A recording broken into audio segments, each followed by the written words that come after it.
Hi, I'm James P. Friel. And I'm Dean Holland. It's time to fasten your seatbelts, boys and girls. That's right. If you're an entrepreneur who's wanting to take your business to the next level and have a bit of fun while getting cutting-edge advice on your business, marketing, and sales, welcome to Just the Tips, arguably the best podcast in the entire world. I guess that's good, right? Yeah, sounds good to me. All right. That was easy. That was the easiest thing we did all day. Hey, what's up, everybody? Welcome to another episode of Just the Tips. This is your host, James P. Friel. I am thrilled that you guys are here with us today. We've got an awesome show lined up for you. So, I mean, many times we've had people on the show talking about paid traffic strategies. Dean and I have talked about that. We've used those things in our business, but there's a whole world that we've gotten some people on to talk with us about before, about SEO and organic and how to really get traffic from, you know, sources where the people already are. And we're fortunate enough to have a good friend and an absolute expert in this space, probably one of the best in the world. So I'm going to intro him in just a minute. I'm talking, for a few more minutes than usual here because he took a while, dismounting his horse, saddle, getting him ready in the stable, whatever he does, even though we never see him on the screen. But ladies and gentlemen, welcome to the show, the one, the only bearded wonder from the United Kingdom, Mr. Dean Holland. Hey, how we going, my friend? It's nice of you to join us. Well, look at this. I've even changed the camera angle today just for the appreciation of the beard. Is that what it is? What else would you want to come here for? Well, I wouldn't expect anything less magnificent from somebody who rides a noble steed in to record their podcast. I mean, this is pretty amazing stuff. Well, this is what it is. I'm having to clear out space in the office for the steed. All right, of course. It's getting cold outside, and what with, local COVID restrictions, I've got to kind of start bringing things back in again. Yeah, that's right. No, that's amazing. Well, the plumage is looking rather fine, my friend. Right. Is it the plumage or is it the new angle? One will never know. I don't know. Anything's better than what I was looking at before. So, so we've got a good friend who's lined up and ready to drop some knowledge on us and have a great conversation as well. Like I said in the intro, I think that at least for me, having gone all in so much on paid media, it's been very easy for me to, I don't want to say dismiss, but probably neglect is a better word, the massive amount of value that can be gathered through organic traffic, right? And and Robert, our guest today, is just an absolute master. He's helped, I don't know, I think probably almost every top entrepreneur I know who, when they need organic traffic advice, they go to Robert. So ladies and gentlemen, welcome to the show, Robert Kanaat. Welcome. Good to have you here, man. How are you, brother? Dude, thank you so much for having me on the show. I really appreciate it. No, we this is long overdue. We've been wanting to do this for quite a while. I'm glad we finally made it work. Man, it's been a long time since I've seen you too. I mean, I know. In real life. Yeah, it has. Yeah. Well, it's not like anything has happened in the world over the last year or so. Yeah. Unless you were at the end of the show, you're still glad that you came. Right. Yeah, that's the real test. We've got a post-show quiz that you get to take. Normally, there's a big difference, right? You took the pre-show quiz, a scale of 1 to 10. You were a 9, which is very generous being here. Happy to be here. Most people are 8 or 9 when they come on the show. I would say, what do you think, Dean? We're averaging like a 1.6 after they're done with the show? Like, where do we land that? 1.5, somewhere in that region. maybe you'll be if I get there, I'll let you know before the end. Good, please do. Yeah, make it known to everybody what your rating is. So, no, seriously, man, we're thrilled to have you here, and I think that, like I said, there's so many different ways we could go with this conversation, but to have you here and not talk about ranking and SEO and organic traffic seems like a super big missed opportunity. I know there's lots of other things that you do, you're involved in, you're a multifaceted entrepreneur, but is it fair to say that SEO and really understanding how to use that stuff is what sort of catapulted you into, different networks and circles and helping people and helping yourself with different products and stuff? Yeah, definitely. I could tell you the kind of the backstory if you want to hear it on how I do. how I got involved. And Yeah. actually, talking about paid traffic, I was all about paid traffic like big time, probably about a decade ago. And I was so into it, and I invested so much into a single paid traffic source. And I was so heavily into it, but the business was going so well. And literally, when I found this one paid traffic source, because this was where all my customers were congregating, literally, like, this was the gold mine. And we were doing like extremely high end, like vacation rentals. And so this one paid traffic source was like crushing it for us. And as the business grew, I kind of started to neglect it a little bit. I started partying. I stopped paying attention. I kind of went off on the deep end a little bit because we were making millions of dollars, and it was just like ridiculous the amount of money that was being made. How many horses did you buy with those millions of dollars? He's like chariots. Yeah, he's got like a chariot. It was legit crazy because we were doing rentals that were from $30,000 to $100,000 a night, dollars, right? Dang. Not pesos. Yeah. Okay, so right. It was legit a great business. So we stopped paying attention, and literally the business went off on the deep end. And so once it started to careen off the cliff, these people started to complain. And when they started to complain, my single amazing, awesome paid traffic source got shut down. And so I was left in a situation where like I had to pay my employees. I was paying a large sales commission as well. And literally we're in a position where like I was screwed. And so I had no idea. Can I say screwed? You can say whatever you want. This is just the tips.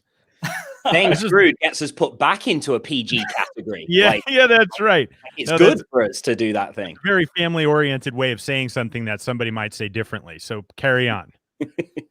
So I still remember standing there when I got that phone call, and the lady called me and basically pulled the plug on all the ads that I had paid tens of thousands of dollars for. I remember looking out the window, staring out at the city and wondering like, what the heck am I going to do? Like I'm so screwed. And no matter how much I scrambled, no matter how much I tried to save it, I was off the deep end. Like I could not save the ship from going down. And man, that one situation was so heart-wrenching because I worked so hard to build that business. Like I poured my heart and my soul into it. And just like to lose it like that was just crazy. And of course I was so deep into the partying, but still like everything blew up at the same time. And so as everything blows up at the same time and everything comes crashing down around me, I'm like, how am I going to get more customers? Like what do I do? So I wasn't like deep into PPC, but deep into the paid ads, right? And so because all my customers were there, that's all I did. I just went deep on it. And obviously we know what Russell says, right? But I didn't know Russell at the time. Right. So I didn't know like I should diversify. Right. And so it's hard. Like if in that moment for most people, you're just like, oh man, I nailed it. Right. And you're just like, okay, let's keep going. Let's keep going. Let's keep going. And I think, I don't remember who else says it, but it's like having, like a one-legged stool, right? Eventually it's going to topple over, even though, it's going great right now. So it's, I think honestly, it's an all too familiar story. That everybody learns at some point. And hopefully if you guys are listening right now and you got a traffic source that's working for you, like freaking awesome, go get another one. Yeah. Right? Like don't be solely relying on one. So, all right. Yeah. Keep going, man. Yeah. So that is true. Like that's exactly what I was doing. I was like, okay, so, if I've got 10 properties making me X dollars, if I go to 100 properties or 1,000 properties, I was just like, I just need to add more properties. So literally just hired a bunch of people for acquisition of properties and then salespeople and just plug them all into the system that I already built, and voila. But somebody pulled the plug on me. So basically I'm like, what do I do? Like, how do I get the customers? And it was kind of like a double-edged sword. Like I couldn't really, it was a great learning experience, but I couldn't save the business. It was like too little too late because I was like, I need to find these customers. And I was so hard-headed, and I was like, I just refused to ask anybody for help. Like, I was so embarrassed and like basically ashamed of the whole thing. And so I promised myself, I was like, I am never going to rely on having to pay $1 to make $2 or $3, whatever. I need to figure this out. Like my life, like literally depends on it. And I've literally never been through something so bad, but I committed to learning. And that is when I was like, I need to learn this SEO stuff.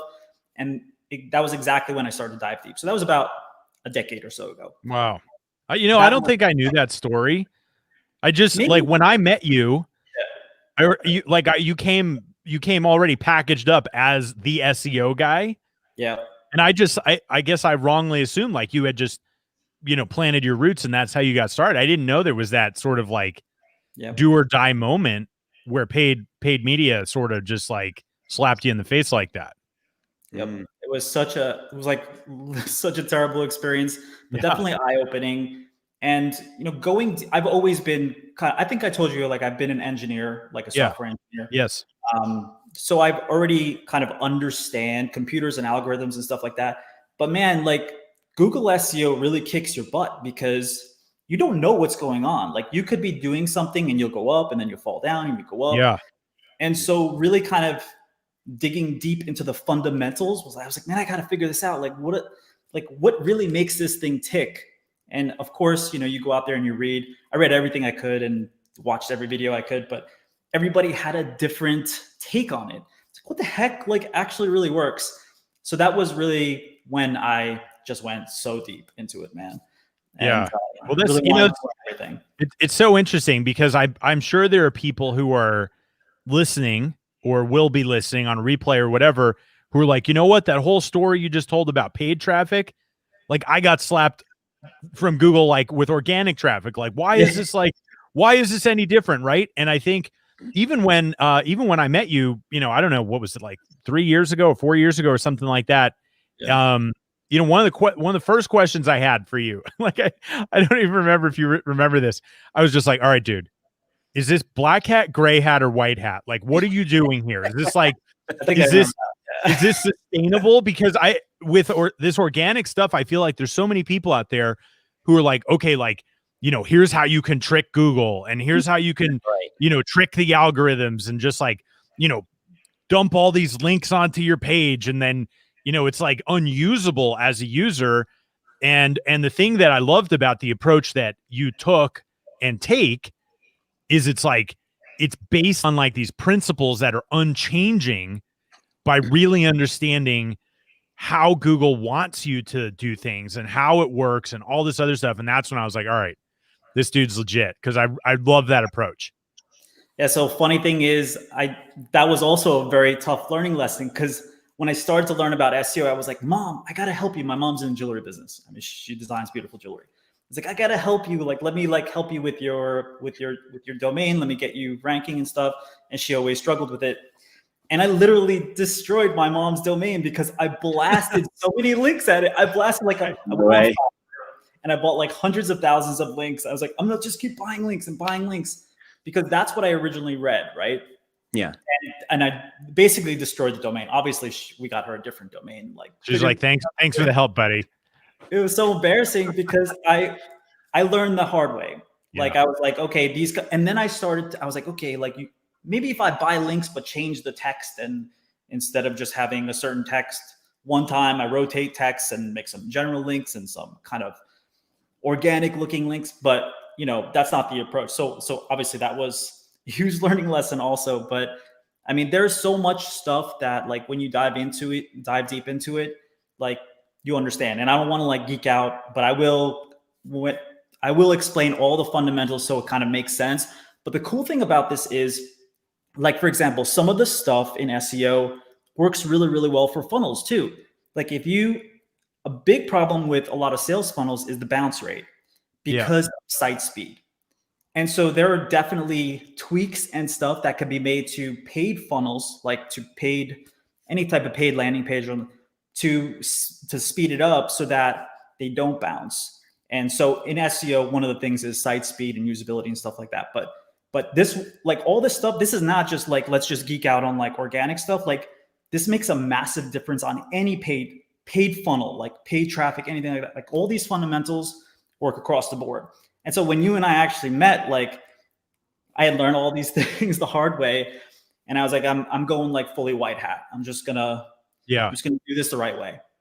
And so that's because it doesn't like it doesn't really make sense to do it any other way, because eventually it's going to catch up to you. And they, there's some really smart guys at Google and girls, right? And they're all like, okay, they're all figuring out how people are gaming the system, and the platform's gotten smarter and smarter. And so if you're not going white hat, you might get like, some short-term bursts of benefit, but then you're going to be back to square one. And like, that's not a sustainable way to build a business, right? Or anything like that. Dean, what do you, what's on your British mind right now? Well, I would say, cause obviously, I've never really massively focused on SEO myself either, but just by nature of being in the industry for a long time, you of course dabble in different things and hear of what different people are doing. And, SEO and trying to rank in search engines and things was one of my very first attempts, when I was just failing miserably and getting in so much debt all those years ago. And my perception on, I've never, even since, I still never have focused on SEO, but my perception would be from years and years ago is that I'm sure still today, as I'm sure you could tell us, Robert, like I'm sure there's still ways to game the system today in some way. But I would say that like, if I think back 10 plus years, that it was very gameable. It was like the Wild West of search engines. That Google has survived today because they found the best way of delivering the most relevant results to the person searching. But there was a period in time, wasn't there, where you could literally throw up blogs and stuff the article with keywords so it's not even readable, and you would be first page rankings right at the top, right? And I think like, to me, looking back on all those experiences and things that I saw is that, like, it's funny that people try and game something like this when, in my opinion, this isn't something that you should be thinking short-term around. You shouldn't be trying to game a system that can have, years and years of benefit to you when done correctly, right? Yeah. Well, all right. So I want to know, this like wizardry that you're talking about, how to use some of these techniques and use them for like, regular funnels that we're sending paid traffic to and stuff like that. For evil. Use them for evil. Yeah. Drop some gold, dude. What do you got? What do you got for us? So basically, if you kind of take a step back from SEO, at the end of the day, what Google wants to show is the most relevant search result, right? So what is the most relevant search result to the user? Obviously, you rely on that because like we're so good at searching. Yeah. Like, man, like I can find whatever I want, like super, super quick. But the problem's on the other end, right? Like, how do you make yourself discoverable? And this whole like relevancy thing, man, it's so murky to some people, but at the end of the day, it's really not. And so there's like actually 3 fundamental pieces to this whole thing, and then stuff that slots into it. I'm not going to geek out on like super geeky terminology, but I will kind of outline the framework of how it works. Yeah, awesome. The first and foremost is like the most important thing is age, right? So a lot of people, they launch a new website and like, dang, like, why am I not ranking? Like, it doesn't matter like what I've been doing. Like, it's been a year. Like, I don't appear anywhere. Like, what the heck is going on? Like, this stuff does not work. SEO is total bull crap. Like, there's no way this works. Like, forget it. Total waste of time. Nothing works. It's kind of like, so the whole like age thing is kind of like, imagine this, like you walk into a bank and you sit down with the banker and you're like, yo, okay, I've got this amazing new business. I'm making these ABC widgets. Like, I need $1 million. Guy's like, okay, cool. Like, you need $1 million. Like, what do your financials look like? Like, how much did you make last year? How much did you make the year before? You're like, dude, it's brand new. Like it's a new business. Like, I need money. So what does a banker tell you when you're a brand new business? Like, either you need to have some sort of collateral or like you need some financials. Yeah. In the real world, obviously you can have a guarantor or whatever, but like in the actual digital world, it doesn't work that way. It's like Google is looking at your past, right? So like when you don't have 2 years of like indexable experience on Google, it filters you and it puts you into like a sandbox. Like pretend like you like, some kid was bad and you put him into the corner of the room. They got to stay there, and everything that they do, no matter how great the links are or like how great the content is or anything like that, it's all filtered through this filter, sandboxed. So you're basically sandboxed for 2 years. And so I always ask people like, okay, cool. Like you want to get this thing out there, but like how long ago did you launch? Right. This is like a huge factor that people don't understand. They're like, that really, really is frustrating in the first couple of years. And so one way that I learned to get around this is by buying an aged website. Not buying an aged domain. I used to think, okay, I'm going to buy a domain that has some history, but that doesn't work, because when you buy the domain, it transfers, all the content's gone, all the links are right. So one way to get around it is spend a little bit of money, a few thousand dollars on buying something intact. Obviously, I have to do all the due diligence and stuff like that, but it's so much easier than going with a blank slate. Like, oh, that's really interesting. So like, okay, so let's just say, Dean's got a website. He sells, burlesque dancing equipment, because that's one of his hobbies, right? Yeah. And it's also an inside joke on the show. But so he's got this site, deansburlesque.com. Okay. And I want to is that a really bad image? No, it's horrible. I want to scratch out my own eyes. I don't even know why we keep the joke going. And then I want to launch a new site. Does the thing that I'm buying have to be similar to what I'm launching, or like, is it so, would that only work if I was going to have a burlesque website too? Or would it, like, how does that work? And like, what do you do with that?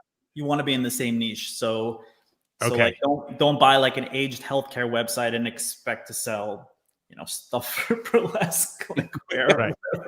Okay, there you go, Dean. To make a note of that. Sell lingerie on a healthcare website, the kind of thing. So same niche though. Yeah, you want to be in the same theme, Okay, and is that because like the domain name itself is kind of tied to that niche, or how does that work? It's because it's built authority in that niche already. I see. So once you build authority in the niche, then it creates more authority. And if you try to go off, like on my blog, Wanderlust Worker, it's like mostly about like habits and stuff like that, goal setting and discipline. Right. But if I try to go off and like write about something like random, it doesn't work, right? It doesn't rank as well. But anything that I do in that niche ranks really, really well. So we want to stay on that same niche. And there's plenty of websites. I'm not going to promote any of them, but there's plenty of websites that you can buy existing businesses. And the cool thing is, like, a lot of them already have an income. So you're not just buying a great domain with content intact, but you're also buying an established business. Yeah. And so that's one really awesome strategy to like go fast, just basically buy your way in. Yeah. But so that's the first one. So like age is like super, super important. Well, can I just interject one thing here, because I'm sure there's going to be people who are listening who are like, well, I don't know how to buy a business, or I don't know how to buy a website or whatever. And you're saying for some websites, you might be able to get them for a few $1,000 or something like that. And think about all of the time and energy and expense that you'd spend trying to get to a higher level. It's going to cost way more than a few $1,000s to do that. Like, no question. And so this, I don't want you guys to like think that, oh, that sounds hard, let me keep grinding away at something that takes longer and is more expensive. Like, it's a legitimate thing that will shortcut the process. So that's awesome. I'd never heard that before. Yeah, big time. So, you can easily go out there and search for websites that have businesses for sale like this. And that's the exact strategy basically that you use. And so the second thing is authority, right? Like we just talked about, like if you build up authority, but a lot of people don't build the authority. It's kind of like if you walked into a random room where everybody knew each other for the past like 10, 15 years, say a mastermind or whatever, and you're like the stranger and you don't know anybody. And, you're not going to like become buddy with somebody right away unless somebody you really trust introduces you. Right. So like you trust Russell Brunson, you and I were introduced to Russell Brunson. So this creates this is called a trust bridge, right? like you know somebody through somebody else. And basically Google, like it's like, think about the real world, all that stuff is shrunk down into the internet. Right. And so that's how like, you know, the link building works, right? If somebody Google really, really trusts links to you, then it's creates this chain of trust. Yeah. And so when I started to write on like Forbes and Entrepreneur and stuff like that, I was literally link bombing Wanderless Worker because I wanted to build a link profile. And that works really well because Google trusts those sites implicitly. So when you get a big media site to organically talk about another website, it's massive. Right. And so a lot of people don't understand this. So they have no outreach program. They have no method to like go out there and actually do this. And no, you don't have to just be writing on big media to do this. You can literally hire outreach websites that will do this, but you have to do it very, very carefully because Google hates any kind of paid thing, right? Paid sponsored links or anything like that. Right. Or exchanging links and all this other stuff that people try to do does not work. Like I got people that always send me messages and want to buy links on my site and stuff. Like it doesn't work because like if I sell a link on my site, then it basically hurts me as well. So it doesn't work. You can't buy links. You have to try to do it as organically as possible. That doesn't mean like it should take you 10 years to do. Yeah. But there are ways to do it, but you just have to be very, very good at outreach. And so one awesome way is the Dream 100, right? And so, you know, kind of reaching out to people who already have platforms and getting links and giving them a little bit of value and stuff like that. But like your analogies are on point today. Thanks. Like so good. Like this analogy about like going to the bank and asking for a loan. Thanks. You know, like the aging, the introduction at the party. Like that's so good. Cause I'm also thinking about, okay, if you go into the party and then the guy there is like, oh, hey, here's my friend, but you're not really friends. And he ruins his credibility with everybody else. Yeah. Right. And so like, it's like, these are solid analogies. I like that. Yeah. And so like, you know, anybody that you know really well that knows somebody else who's basically vouching for you is not going to vouch for you if they don't also trust you, right? So kind of that's where the whole bridge of trust comes in. Like massively important when it comes to SEO. And obviously there's a bunch of technical factors and stuff, but the third big component is content. And so this is like one of the big mistakes I made very, very early on was to start creating thin content. So a lot of people who are like, oh, I want to rank on SEO. Like I'm going to create some content and this will rank. Like I'm going to blast it with links, some content, boom, it's done. But it doesn't work. So anything under 2,000 words generally won't get you to the first page of Google. There's literally studies done of 5 million plus first page result listings where the average was 1,800 to 2,200 words on the first 10. So like page one is 10 spots. And so you want to be in that range. So I started to, every piece of content that I started to create, I started to do it in that 2,000 word range. And this is massive because like you can't really deliver value. Like Google wants to show the most relevant result and then also make sure that with relevancy, like it's adding value, right? Like you want to create something valuable. You can't really do that in like 500 words or even 1,000 words. Like how am I going to talk about a topic and really deliver like massive value to you when I go super thin on it? So I learned this really early on, and that's why I always created long form content. But the beauty of long form content, man, it lives for a very, very long time. Once it kind of gets up there, it's very sticky and it lives for a very long time. And so that is kind of the third major component. So focusing on that, but also like a lot of technicalities on it that I don't want to, unless you want me to geek out about it with you. I'm more maybe in part two. We'll have a deep dive or something like that. Those are the three major components of it.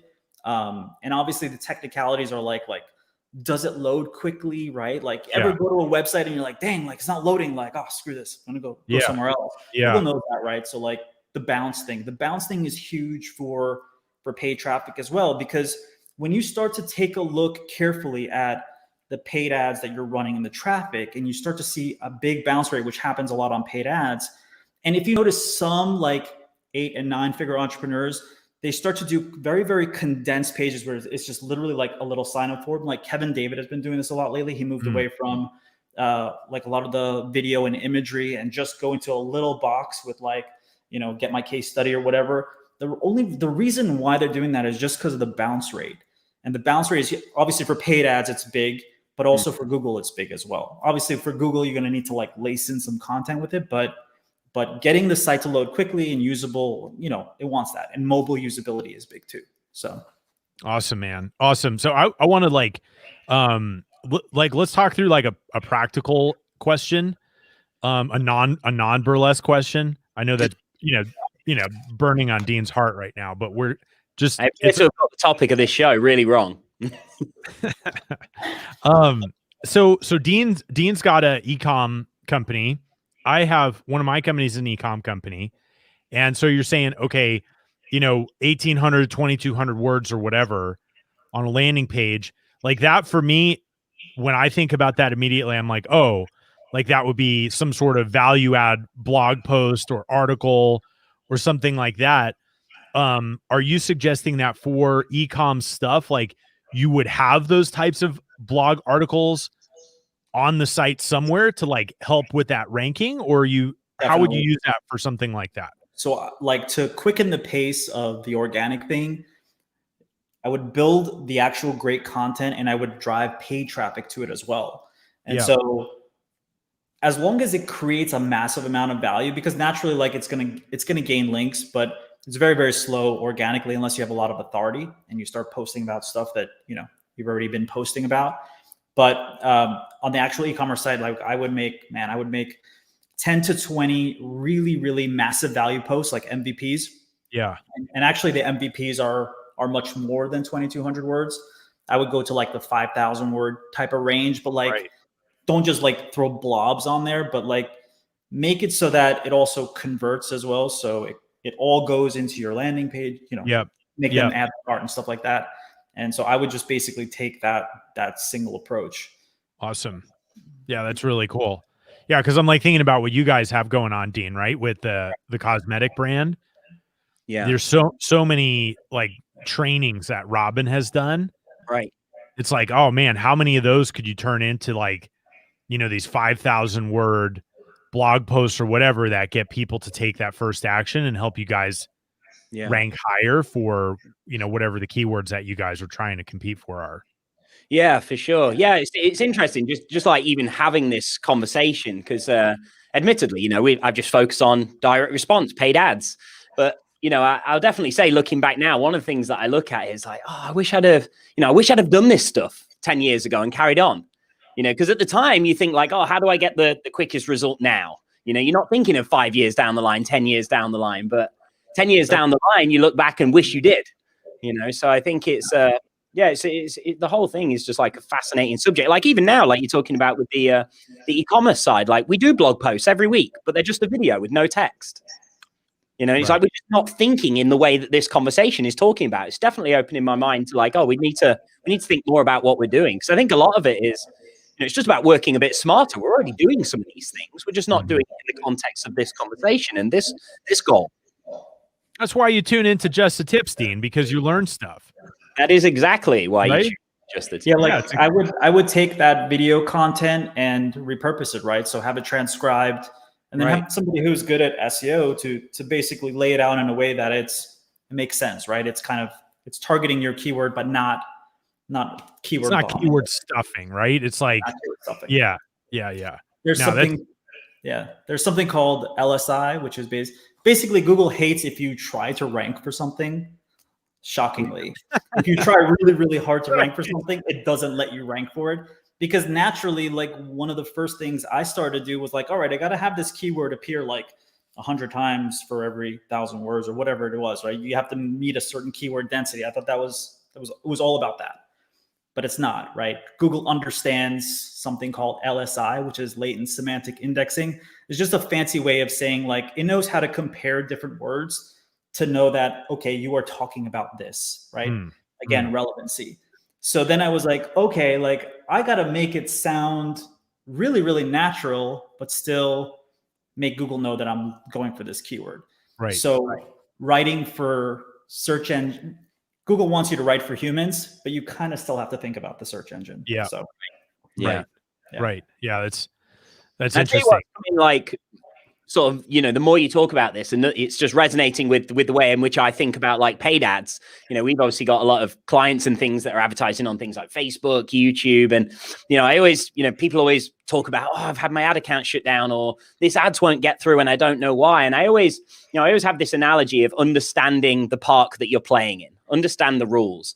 And specifically with like the likes of, Facebook, it's, to me, they're not customer friendly, they're user friendly. We as an advertiser, we're the customer, but they need to protect the user in order to have advertisers anywhere. I guess the same, is it the same with like Google and SEO and organic reach in this sense? Because I would imagine if we were to go back 10 years when the results were just crazy and it was like people perhaps couldn't find the accurate results, then people are going to not use Google, right? And I guess that's what's happened with a lot of search engines. Yeah, I mean, Google used to do what basically Facebook is doing now. It brought down the hammer many, many times with like, Google Panda and Penguin and all these animal names. Right. And basically everybody was gaming the system. It was so easy to game the system, right? Like you could literally rank something like in the matter of days, which was insane, right? And so it realized what people were doing. And so it started putting in all these rules. And it's literally changed the entire playing field. And, Russell talks about this a lot when he got like slapped and Google changed its rules and his ad costs, all this other stuff. But understanding kind of those rules now, it's like what Facebook is doing. It's literally like banning ad accounts. I've had so many ad accounts banned. It's just ridiculous. But, going through that process is kind of like going through what Google did years back. It's not doing it so much anymore. It still updates its algorithms like every year, but they're not as major as they used to be, where it like changed everything. But understanding that is huge. But yeah, Google does it. Google did it a lot, but now, Facebook does it all the time. Yeah, it's interesting. So, those are three like really healthy things that anybody can start doing. I love that idea about buying an existing website or something. Yeah. That's pretty slick, man. I didn't see that coming this morning. Yeah, that was good. I never have thought of that. I know. I'm just like, damn that Robert, he's good. So I want to shift gears for a second though, because not only are you really well versed in all this SEO stuff and understanding this, but dude, you're an entrepreneur like the rest of us, right? And so you've had peaks and valleys and things that have worked and things that haven't worked. And I'm just curious, because you're somebody who I know has been in the trenches doing things, not just like an armchair quarterback. What are some of like the business lessons that you feel like you've learned, I don't know, over the last several years, or time frame doesn't matter. Just like some of the ones that like really stick for you in the top of your mind that like help guide you with decisions that you're making going forward. I would say definitely don't go all in into one thing and diversify what you're doing was one huge lesson that I learned early on. Yeah. But, as a software engineer in kind of like the real estate space, I wanted to build something that was like amazing and epic. And so I am an actual engineer and I do actually do geeky programming stuff. And so I wanted to build a platform that kind of based on the blockchain with real estate, where you can like buy and sell real estate instantaneously, or do like, fractional purchases with other people using crypto. And so went really, really deep into trying to program all this blockchain stuff. But I would say like one huge thing is be very, very kind of careful who you partner with, because you partner with the wrong person, it could literally destroy you. And so I have had so many bad partnership experiences, not to say like you can't partner with anyone. Yeah. But I know that partnerships do work for some people, but man, it is very, very hard. Dude, that's so crazy. We literally just talked about this. What, two or 3 weeks ago, we did what was it, like a year-end lesson learned or whatever. And we had this exact same conversation. It doesn't and I heard a great quote once, says, you can't do a good deal with bad people. Right. And it's not that people are like bad, like not like, evil people. It's just that some people are just crap. Some people are crap. But I think it's the idea that no matter how great the idea, the business model, like all those things, it's still like a significant percentage of it comes down to like who's involved and do they have good judgment and experience and like all those things. So it's really interesting that you're bringing that up, because that was something that we just talked about very recently, and it's absolutely in the top 3 to 5 of my business lessons of all time. Yep. Be careful who you work with. Yep.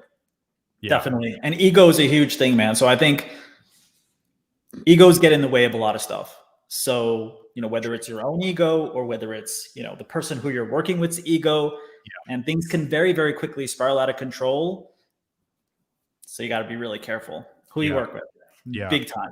So that's right. That's a huge lesson for me. So not to say that I will never work with anyone again, but just kind of taking care of your own stuff is so much easier than having to worry about different personalities of other people. It doesn't matter how successful they might seem to be. Yeah. So no, I agree. Like my list of criteria for evaluating people to work with has gotten more and more refined. Over time. And areas you don't know until you do it, right? So that in and of itself, partnering with people is a huge lesson. It is. And I think, we've talked about this as a thing before too. So I'm curious what you've got on this, but having a sort of like an objective person who's an advisor or, a mentor or something who's like been down the road, who might be, 10, 20 years ahead of you, or just had, lots of things to be able to say, hey, here's the thing that I'm thinking about doing and people I'm thinking about working with, what do you think? Yeah. Right. Because you don't have to learn all of this by mistakes. No, you don't. Definitely. But 100%. But a lot of us do. Yeah. No, that's a really important one. I'm glad you brought that up, because everything always seems fun and exciting at the beginning. Yep. And then the shit hits the fan and it's like, oh man, this went from like fun and exciting to my worst nightmare almost immediately. I think also when the number of partners is greater than 2, anything can happen, because you can have a very, very successful partner and another one that's also kind of pretty successful, you think, and shit can still hit the fan and you just don't know like what will happen. And so, especially when you have another partner that's extremely successful, and when they're that successful, they're not going to pay that much attention to the day-to-day. So again, you have to just be careful who you partner with and just watch out. So yeah. It's funny. Like, I think a lot of people seem to go into partnerships easier than they would any other relationship. If you're going to hire somebody to work for you, you'd usually maybe go and check for some references. Like, let me, if I'm going to hire this person, let me go and see what they were like in their last job and let me ask around. But funny enough, people are going to get into bed and go into whole business ventures just on, oh, hey, man, I got a great idea. Do you want to go together on it? Yeah, let's do it. Yeah. So true. Like some of the questions that I ask now is like, is this guy's ego so big he has to ride a horse into his podcast? It's just like, those are the things you don't know to ask until it happens. It's funny though. That's one of the criteria you look for. You're like, I want this. It is. That's why we're still doing this again. And I can't find anybody else who rides a horse into their podcast. So that rules everybody else out. Oh my God. Lack of choice got me in this role. What else? Anything else come to mind in terms of like, just lessons learned from victories and I mean, there's, lessons learned from battle scars, but there's also lessons learned from victories as well. I think, the biggest thing is go out there and kind of give value, because the whole like the power of reciprocation is massive. I think for one thing for me that like I will always hold with me is to go out there and give as much value as possible.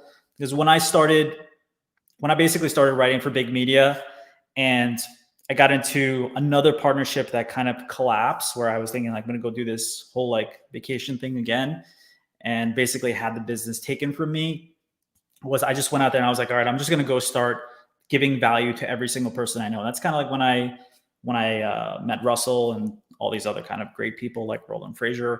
Ryan Deiss, I basically just started writing articles about them, not really like thinking that anything would kind of come in return. I think the biggest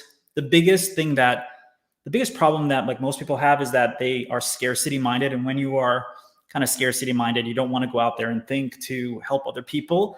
Like if I were starting any kind of business, I would literally just go do those services for free for really, really well-known people, so that, eventually that would kind of come back and trickle down. And it does in a big way. It's so much easier than like go get a 9 to 5 or like work for menial pay for somebody else.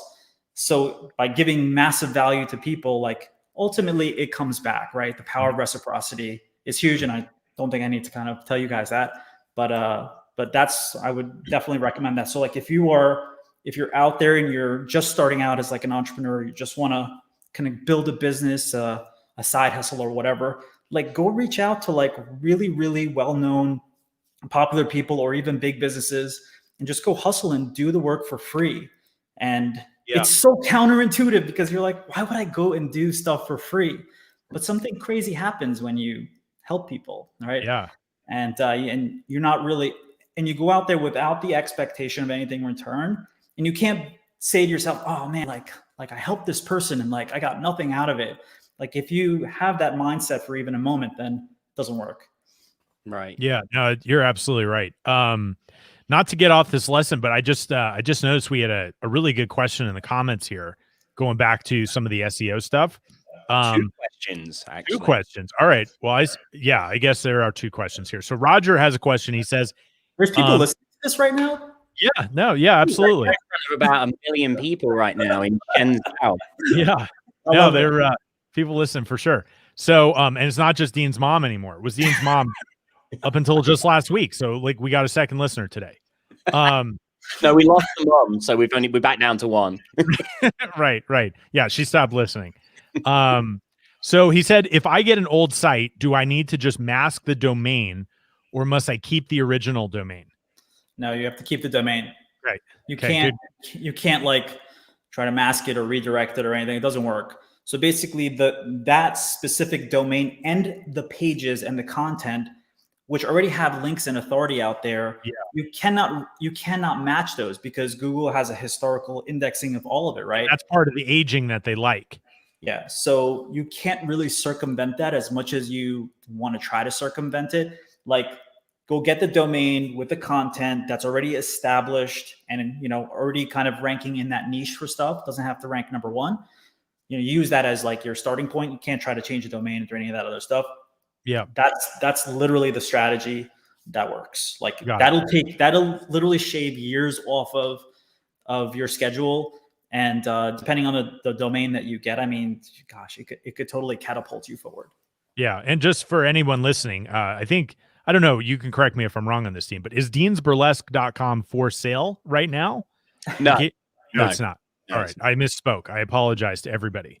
There's a tool called There's a tool called the Wayback Machine. Yeah. And the Wayback Machine is, you can literally go and see the history of any domain, and you can see like these little bar graphs, like did it grow? Like if you type in Amazon, you'll see it's like goes like that. Right. But these bar graphs are really important because sometimes like if you type in a domain in the Wayback Machine, you'll see where it like went up and then it went down, went up and went down. But like if you ever see it went down and then went up and then went all the way down, that could be a Google penalty. So it's kind of, you have to be really careful. Again, there's all these geeky technicalities that you have to look out for. You will never know if you're buying a domain that was once penalized. So you have to do the right amount of research. It's not like, oh, let me go out there and buy a domain. If you don't do it the right way, you just blew your money for nothing. Right. So you have to do the research the right way. There's a lot of tools like that to use, and you can use like, SEMrush and other SEO tools to actually look at like the links and how much authority those links had over time. So you got to do it carefully. It's not just like, I'm going to buy a domain that's 3 years old and let's go. Right. Like you have to actually got to be good, right? Don't Just like don't try to do it by yourself. Like go find somebody who understands this stuff. And and then we got one more question I want to get in here too. I think I know the answer to this, but I want to make sure. Does the 2,000 word articles, they have to live on the main page, or can it be on a sub page within the site? What do you mean subpage? Like, like it doesn't have to be on like the homepage, or can it be whatever.com/article? Yeah, of course. It has to be on like /article. Like it's not gonna just be on the homepage. Yeah. You want actually, but one thing that I see a lot of people making this mistake is like they'll do like blog.whatever. Website.com, whatever, like blog.clickfunnels.com or something like that. That is a mistake. Don't want to do that, because then you're starting all over. You're basically, the subdomain needs to create its own authority because it's a new domain. Right. Yeah. So build the blog on like mywebsite.com/blog. Don't do blog.mywebsite.com. Right. It won't work. Like you want to build authority for the domain, not try to create a subdomain. As much as you might be like, oh, the technologies don't work together and stuff like that. Like you have to figure that out. Yeah. And do the content on the actual domain. Don't do a subdomain. But yeah, it can be, / whatever. Doesn't matter. Yeah. No, that's really awesome. So, so we do have a few more minutes, but before I, kind of forget, you've got a book that goes through some of this stuff. Yeah. Like, where else can people find out this information if they want to dig deeper and, kind of understand how to play this game? Anybody who wants a copy of the book, I can send them out. I'll send out 50 copies for free. Just email me at robert@outrankfast.com. So this one book, Ranking Secrets, kind of tells you all of the fundamentals of how to rank on SEO. So if that matters to you. Yeah, no, that's freaking awesome. I love that. So, well, it can't get any easier than that. Just send Robert an email. What is it? Robert@outrankfast.com. Robert@outrankfast.com. Yeah, there you go. And say, hey, dude, I heard you on Just the Tips, and I'd love to accept your generous gift of a free book. Make sure that you say it's from Just the Tips, or you're not getting the book. Yeah, that's right. That's right, for the 2 people listening. No, that's amazing. I think there's so many. It feels like, in hearing you talk about this, none of this is like complicated, or at least maybe it's just because it so well, it doesn't feel complicated. But there's like all these little things that you still need to remember, because I see so many people who are like blog.whatever.com. Yeah. And you're setting that up, or your subcontractor that you hired from Upwork or whatever, and you're like, hey, get me like my blog up, and he's like, okay, it's ready, and everybody's excited, and they're like, yeah, we got it, it's blog.deanholland.com, and next thing you know, you're just like, wow, why isn't this working at all? And it's just like that little thing of, it's not necessarily that much more complicated, but it's something that you might not remember to do. There's so many like nuances with it, and if you don't kind of understand the nuances, you're totally just wasting your time. Same thing with writing copy or using story to sell stuff. There's always nuances, right? Kind of breaking and rebuilding somebody's belief about something. Yeah. There's always nuances involved. SEO is the same thing. So if you don't understand the nuances, you're basically like going in really deep and wasting your time. So understand the nuances first before you try to do it, or else it's time and money. I mean, with paid ads, you're basically just spending money, but with SEO, it's time, and time is way more valuable than money. So no doubt. Be careful, right? Yeah. What you do. No, that's awesome. Dean, what do you got for parting shots or last thoughts or questions before we wrap this up? I know we don't have much time, but it's just going through this whole conversation, like, so one question on my mind, and maybe some people listening, is like, is it too late to compete in the world of SEO now? Like, say if I'm in a cosmetics business, like cosmetics, huge industry, huge niche, listen to this show, I'm thinking, oh yes, like I've really missed the ball on SEO. Am I too late to compete? Is it possible for little old me to now start playing this game, or no, really, I guess would be the simple question. Yeah, I mean, big time. I mean, if you have a domain that you're married to, which most existing brands already do, and if it's, first of all, if you kind of pass that age threshold of 2 years, that's one thing. But most people don't, because usually when they're coming in, they don't really have much history. Right. But there are so many ways to kind of accelerate your progress, which we don't have time to discuss. But yeah, there's a ton of ways to do it and crush your competition. And so we do this for clients all the time. So there's definitely ways to make it go really, really fast if you know what you're doing. without going black hat. Yeah. Right. Well, that's and I'm glad you said that. So in addition to the generous offer for the free book, is this something that you help certain people with? If people are listening and they're like, hey, you know what? The free book sounds amazing, but just getting Robert in here to actually help us do it, like, is that an option for people? Yeah, for sure. Just head to outrankfast.com. And if you need help, we do a free video audit of the website. So basically we walk through the actual website and tell you like, hey, like this is what's screwed up and this is how to fix it. And you don't even have to hire us to do it. But, we're at kind of like a really high level. So we take on clients at 15 and 25K a month.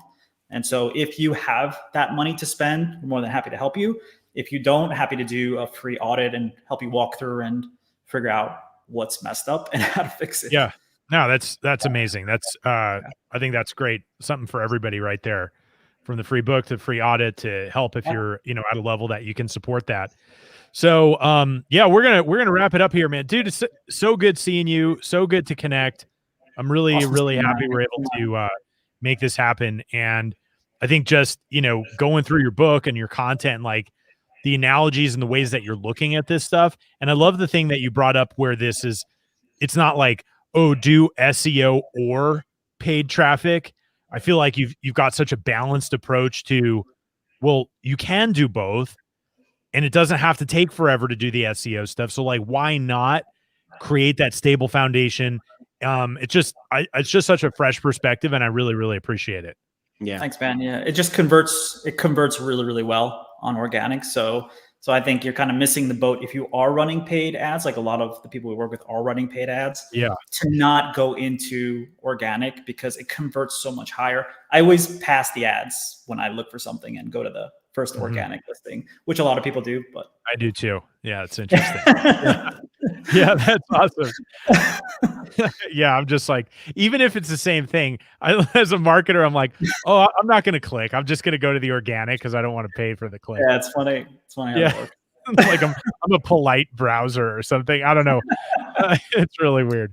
But if you guys need some help with this, Robert's the man. Make sure to go to outrankfast.com. If you want to take advantage of the free book, just email him, robert@outrankfast.com. Tell him you came from Just the Tips. We're going to wrap it up here. Dean, are you going to saddle up and get out of the studio now, or like what happens to you now? I've never really asked that question. Yeah. It's time to jump on the saddle, I think, and get out of here. All right. Awesome. Well, have a great day. We appreciate you guys listening. Thanks for being here. We will be back next week with another amazing show, and we will talk with you guys next time. Later, everybody. Thanks for tuning in to Just the Tips, where we believe business should be profitable and fun. For show notes, links, and other information on our guests, visit justthetipsshow.com. For more information on how to connect with Dean Holland, visit deanholland.com. And if you'd like to go from being a hustling entrepreneur to an effective CEO, capable of running your company without being stuck in the day-to-day, visit me for free training and resources at jamespfriel.com. Our theme music is Happy Happy Game Show by Kevin MacLeod, licensed under Creative Commons by Attribution 3.0 license.